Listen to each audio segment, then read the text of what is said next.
እና እንግዲህ ፋሚሊዎቻችን ባባዬ ከመተኛቱ በፊት ማግኘት ስላለብኝ ነው የመጣሁት የነበረው።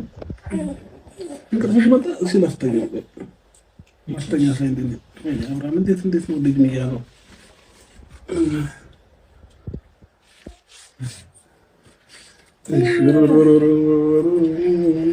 ይተኛል። ከአምስት ደቂቃ በኋላ ሳስተኛው ታይታላችሁ።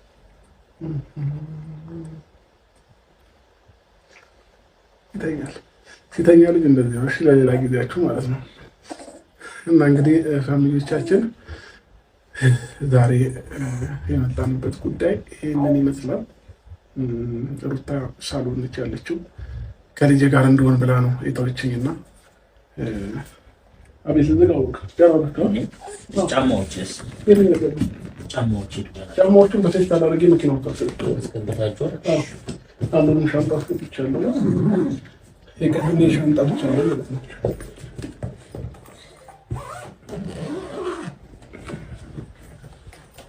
እንግዲህ ፋሚሊዎቻችን ልጃያ እንዴት ነው? አሪፍ ነኝ።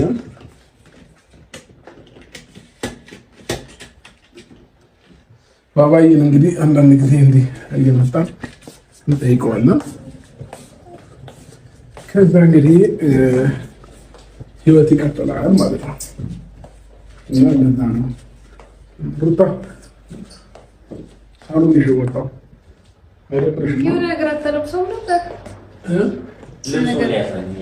ነገር አተለብሰውም ወይ ተገዛሁለት ልብስ እንዴት አሪፍ ያምርበታል። ያምራል። አለበስኩት እኮ ግን አጨናንቆታል እኮ። እሺ በደንብ ያዘው አንገቱን እዚህ ጋር ትከሻው ነው ያዘው። እዚህ ጋር እንደዚህ ደግፍ ያዘው። ዋናው እሱ ነው። አምሮብኛል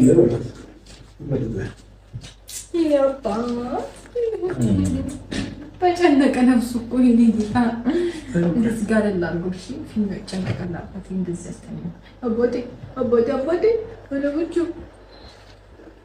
ሲያምር ልብሱ ግን እስከዛሬ ድረስ በልኩ ይሄ የአራስ ቤት ልጅ ልብስ ምናምን ነው እየለበሰ የነበረውና እንደዚህ ያልብሽ አላውቅምና ዛሬ የሆነ ቦታ ላይ ተሰቅሎ ሳየው ወዲያው አንተች ገዛውለት። አንዳንዴ ልጅ ሲኖራችሁ የሆነ ነገር ዕቃም ስታዩ የሆነ ነገርም ስታዩ ለልጃችሁ ማድረግ ነው የሚታያችሁና ግን ሲያምር አማረበት። ኮፍያ ነው ያላገኘሁለት በልኩ እስካሁን በልኩ ኮፍያ አላገኘሁለትም። እየለመኩ ነው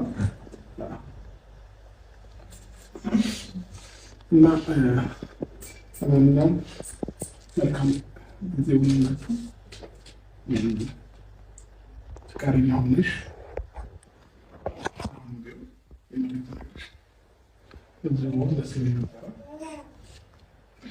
አይ ካለሽ ግን እንግዲህ የአንቺን ፍላጎትና የአንቺን እንትን መገደብ አልችልም። እውነቱን ስለሆነሽ ማለት ነው።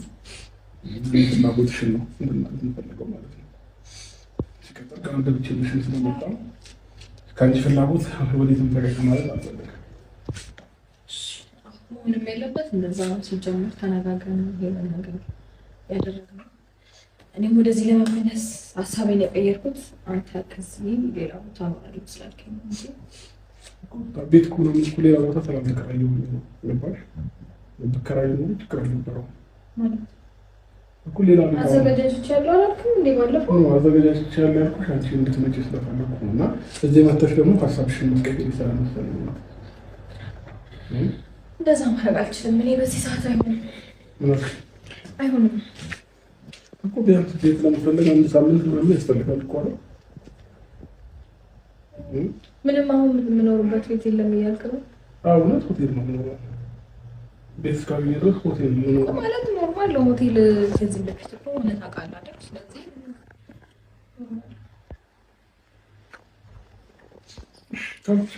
ደግሞ በጣም ቀላል ነው በሰዓት ቤት ማግኘት አይደል? አይደለም ለኛ ለሌላም ሰው ብንፈልግ ወይ ሰዓት እናገኛለን። ስለዚህ አንተ ደግሞ ይሄን ነገር ማድረግ አያቅትም። በአንድና በሁለት ቀን እኮ በቃ ማለት 2 ቀን ቢፈጅ ነው ገፋ ቢል አይደል? ያው አንተም ከሌላ ሰው ስታረግ ካየሁት ነገር አንፃር ነው። ለአንተ ሲሆን ደግሞ በደንብ ነው ኦፖርቹኒቲዎች የሚኖሩት። ሶ ያን ያህል አይጎድም።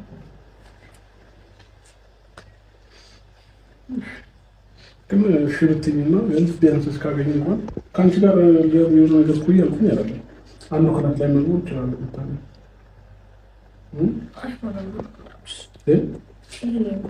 አይሆንም።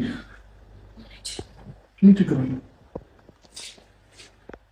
የምንድን ነው እኮ አንቺን እኮ የሚያገናኝን ነገር አይኖርም። ምግብ ነው፣ ምግብም ከፈለግሽ ውጭ በልቼ ልንጠር እችላለሁ። ለምን ተስማምተን ያወሰነውን ውሳኔ እንድንቀይር ታደርገኛለህ?